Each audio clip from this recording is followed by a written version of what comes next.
Before he was Genghis Khan, he was Temujin, a boy exiled to hunger and wind. He did not find an army, he built one, not from castles and coin, but from oaths, merit, and a new way to make riders move like a single hand. The steppe breaks what it cannot bend. Temujin's father, Yesugei, suddenly. The clan cuts the widow loose. Holun and her children are left to starve. This is lesson 1. Kinship fails when winter comes. From a childhood of nothing, Temujin learns the only currency the wind can't steal. Loyalty you earn. He finds a friend in Mirror, Jamuka. They swear Anda, blood brotherhood, but the steppe gives brothers the same horizon. One day it asks who will ride in front. Jamuka keeps to noble custom.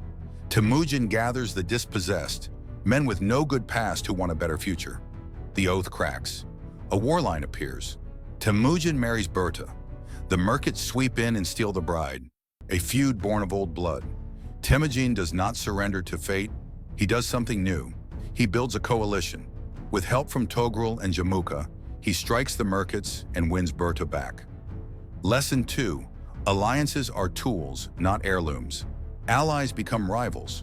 Jamuka meets Temujin in a pitched fight remembered as Dalan Baljut, the 13 sides. Temujin loses, but he brings more men out than he took in. He forbids the aristocrats' habit of abandoning the lowborn wounded. In defeat, he teaches a new discipline. We leave no one behind. Temujin starts breaking the old bones of steppe politics. Merit over lineage. Promotions for courage and craft, not surnames. Plunder rules. The first loot goes to the neediest. The last word goes to the leader who keeps score fairly. Hostage into family. Noble captives are folded into households, not to humiliate, but to bind. If you're poor or passed over, Temujin is a revolution. If you're noble and lazy, he is a reckoning. With the carrot Lord Togrul, Temujin grows from raider to campaigner. But allies change when fortunes do. Whisperers say the son-in-law grows too strong. Betrayed and battered, Temujin fades into the hills and rebuilds. He divides followers into Arbans, tens, Zuns, hundreds, Mingans, thousands. 10 men become a fist, 10 fists become a tumen. This is the machine the steppe has never seen. When the thaw comes, so does payback. Temujin strikes the Kharit with speed and coordination. Banners crumple, camps fall, Togrul flees. The Kharit fold into Temujin's order, not into his fire. The victors do not loot and leave. They reorganize their enemies. This is conquest as administration. One great steppe power remains, the Naiman. Proud, numerous, well-led. Temujin does what he always does. He prepares. Scouts draw the ground. Herd masters map the grass. Reserve horses litter the route. Then the hammer falls. Where the Naiman expect a charge, they meet precision. Their line breaks. Their nobles are kept, sorted, placed, bound. At last, the steppe gathers. Tribal leaders, new officers, old enemies now allies. They lift Temujin on a felt carpet. Voices join one name, Genghis Khan. This is more than a coronation. It is a contract. The army is decimal, no private armies inside the state. Spoils come by list, not knife. Deserters and thieves meet the law, high and low alike. Messengers of the Khan are sacred. Strike one and you strike the realm. Religions are tolerated, craftsmen and scholars protected. The steppe has had Khans before. Now it has a system. Before Chinggis, war was seasonal raiding, loose coalitions, noble privilege. After Chinggis, war is year-round, units move like gears, and loyalty points up, not sideways. Intelligence first, scouts far ahead, signals by flags and drums tie the field together. Mobility multiplied, each rider with remount strings. Whole columns move at night. Incentives aligned. You fight harder when the law protects your share. This is how a boy whose clan abandoned him builds a state no clan can break. At the heart of the machine, people. Berta, the queen who endured a kidnapping and became a pillar.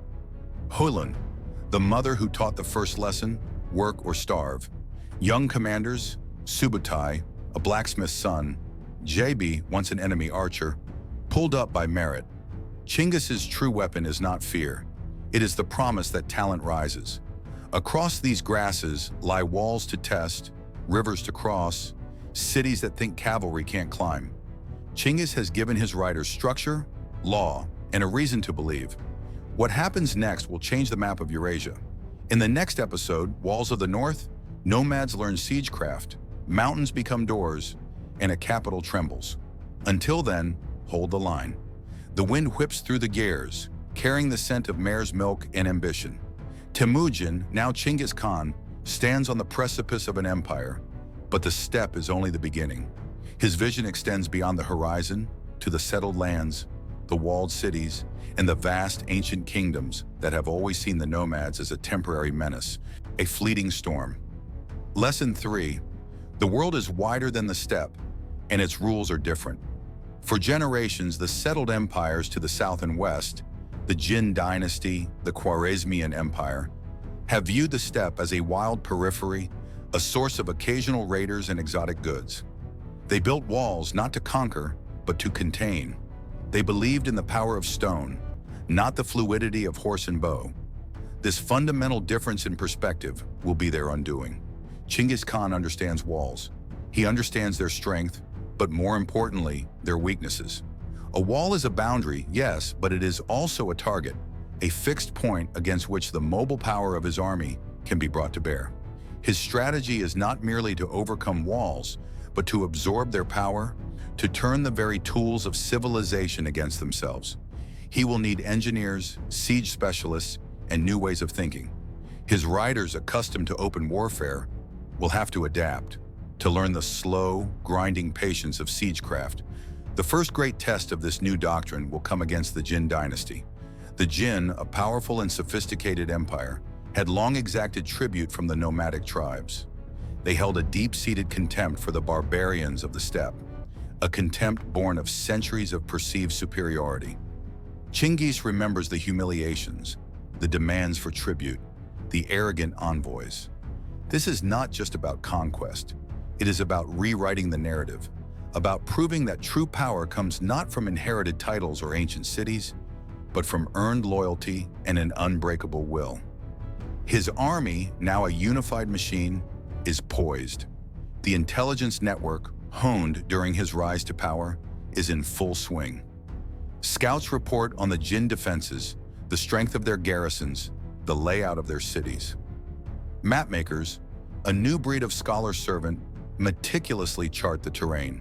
He knows the Jin have advanced weaponry, formidable catapults, intricate fortifications, but he also knows their weaknesses: a rigid command structure, internal divisions, and a reliance on fixed defenses that cannot adapt to the fluid, unpredictable assault of the Mongol hordes. The campaign begins with a series of probing attacks designed not to conquer, but to gather more intelligence, to test the Jin's response, to sow confusion and fear. Small raiding parties, swift and ghost-like, strike deep into Jin territory, bypassing fortified positions, disrupting supply lines, and drawing Jin forces out into the open, where the Mongol cavalry can unleash its devastating power. These are not random acts of plunder. Each raid is a calculated move, part of a larger, grander strategy. Chinggis is not just winning battles. He is shaping the battlefield, dictating the terms of engagement. The Jin, caught off guard, struggle to respond. Their vast bureaucratic empire is slow to react. Their generals trained in conventional warfare are ill-equipped to counter the lightning-fast, decentralized tactics of the Mongols. The Mongol army, meanwhile, is learning. They capture Jin engineers, interrogate prisoners, reverse engineer siege engines. They adapt, innovate, and absorb the knowledge of their enemies, turning it into their own weapon. Chinggis himself is a constant presence, riding among his men, sharing their hardships, inspiring their loyalty. He is not a distant emperor, but a leader who earns his authority every single day in every single battle. He introduces new regulations, extending his code of law, the Yasa, to the conquered territories. Justice is swift and impartial, even for the defeated.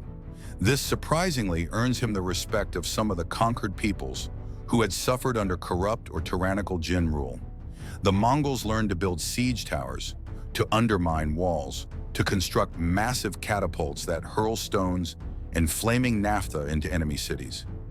The image of the steppe nomad, once dismissed as a simple horseman, is transforming into something far more complex and terrifying. A master of all forms of warfare. Cities fall, one after another. Some resist fiercely, only to be overwhelmed by the relentless Mongol assault. Others, seeing the fate of their neighbors, open their gates, hoping to earn the Khan's mercy. But mercy under Chinggis is not a given. It is earned through submission, through cooperation. Those who resist to the bitter end face the full fury of the Mongol war machine. This uncompromising approach serves a dual purpose. It breaks the will of potential enemies and instills a profound sense of fear that minimizes future resistance. The landscape of North China begins to change. Ancient walls crumble, cities burn, and the nomadic horsemen, once confined to the steppe, now ride through the heart of settled civilization. The Jin Dynasty, once so confident in its impregnability, finds itself besieged, its very existence threatened. The capital city, Zhongdu, a sprawling metropolis of millions, stands as the ultimate prize, the symbol of Jin power. Its walls are massive, its defenses formidable, but the Mongol army, now a seasoned force of siege warfare, approaches with a chilling precision. The siege of Zhongdu is a brutal, protracted affair. The Mongols, not content with merely battering down the walls, employ psychological warfare. They cut off supplies, contaminate water sources, and unleash a barrage of propaganda designed to break the morale of the defenders. Inside the city, famine and disease begin to take their toll. The Jin leadership, riddled with internal strife and paralyzed by fear, struggles to maintain order. The people, once loyal to their emperor, begin to question the wisdom of continued resistance. Eventually, Zhongdu falls. The scale of the victory is immense, a clear declaration to the world that the nomads are no longer just raiders. They are conquerors, building an empire that dwarfs anything seen before. Lesson 4. True conquest is not just about taking land, but about integrating it, making it part of a new order. Chinggis does not destroy Zhongdu completely. Instead, he dismantles its defenses, renames it, and begins the process of incorporating its resources and its people into his burgeoning administration. He understands that a functioning empire requires more than just military might. It requires governance, economic integration, and the careful management of diverse populations. He recruits Jin scholars and administrators, offering them positions within his new hierarchy. He adapts Jin siege technologies, military tactics, and even administrative practices, constantly learning and evolving his system. This willingness to absorb and adapt from conquered peoples is a hallmark of his genius, a stark contrast to the rigid conservatism of many other empires. The Jin dynasty is broken, but its legacy is not entirely erased. Instead, it is transformed, becoming a foundational element of the Mongol Empire. The walls of the north have been breached, not by brute force alone, but by a combination of military innovation, strategic brilliance, and an unprecedented capacity for adaptation. The nomads have learned siegecraft, mountains have become doors, and a capital has trembled, then fallen. Genghis Khan now stands at the crossroads of history. To the east lies the vast, rich lands of Korea and China. To the west, the immense territories of Central Asia and beyond, leading to Europe. The world, once so vast and fragmented, is about to experience a profound unification under the banner of the Great Khan. In the next episode, The Gates of the West, the Mongol hordes turn their gaze towards the Khwārazmian Empire, a clash of cultures that will ignite a firestorm across Central Asia and prove that no empire, however mighty, can withstand the storm that Genghis Khan has unleashed.